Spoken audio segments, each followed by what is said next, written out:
Hello friends, आज हम बात करेंगे यदि किसी व्यक्ति को साइकोसोमैटिक पेन है तो कौन कौन सी दवाओं का प्रयोग किया जाता है इस तरह के पेशेंट्स के लिए। आज के टॉपिक में हम आपको एक डिटेल लिस्ट देंगे वो सारी दवाओं के लिए जो इस तरह के फिजिकल पेन जो कि आपके इमोशनल फैक्टर्स या साइकोलॉजिकल फैक्टर्स से इन्फ्लुएंस होते हैं, ये सारी चीज़ों को कम करने में कौन कौन सी तरह की दवाओं का आप प्रयोग कर सकते हैं जो आपके मानसिक लेवल पर काम करती हैं पर फिजिकल पेन को भी सिग्निफिकेंटली मदद करती हैं।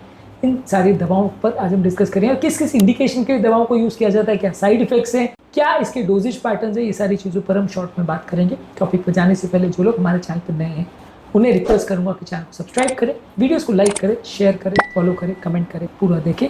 टॉपिक इंपॉर्टेंट है, इसे एंड तक देखिएगा। चलिए शुरू करते हैं।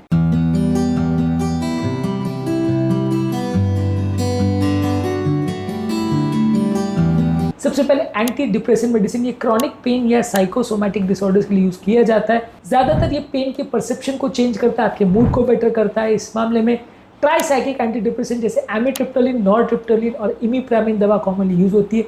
ज्यादातर ये फाइब्रोमाइल्जिया, न्यूरोपैथिक पेन, माइग्रेन और इरिटेबल बाउल सिंड्रोम में प्रयोग होती है। ये दवा लो डोज में आपकी स्लीप को भी इंप्रूव करती है और नर्व पेन को भी कम करती है।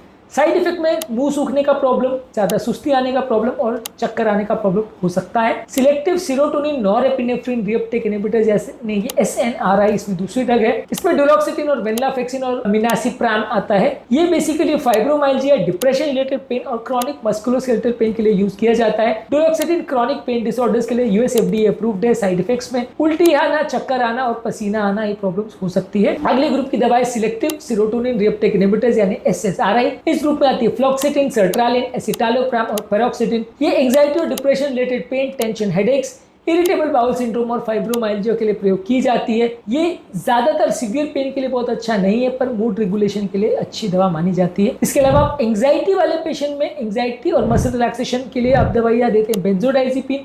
बेंजोडाइजिपिन में थोड़ी आदत लगने का चांस रहता है। इस ग्रुप में क्लोनाजिपैम, अल्प्राजोलैम, डायजिपैम, एटिजोलैम दवाई का प्रयोग होता है। जहां पर व्यक्ति को एंजाइटी ज्यादा है, पैनिक डिसऑर्डर ज़्यादा है या मसल स्पाज्म ज़्यादा है, वहाँ पे शॉर्ट टर्म के लिए ये दवाओं का प्रयोग किया जाता है पर इससे आदत पड़ने का अंदेशा रहता है, इसलिए लॉन्ग टर्म इसका प्रयोग नहीं करते हैं। मसल रिलैक्सेशन में साइक्लोबेंजाप्रिन, बैक्लोफेन और टिजानिडिन का प्रयोग किया जाता है। ये tension type headaches, muscle type pain के लिए और फाइब्रोमाइल्जिया के लिए प्रयोग किया जाता है। इसके अलावा न्यूरोपैथिक पेन के लिए आप नर्व इंड्यूस्ड जो सेंट्रल स्टिमुलेशन होता है उसके लिए आप यूज करते हैं प्रीगैबालिन या गाबापेंटिन। ये क्रॉनिक पेन, फाइब्रोमाइल्जिया और नर्व रिलेटेड पेन जो एंजाइटी और स्ट्रेस से आता है उसके लिए प्रयोग किया जाता है।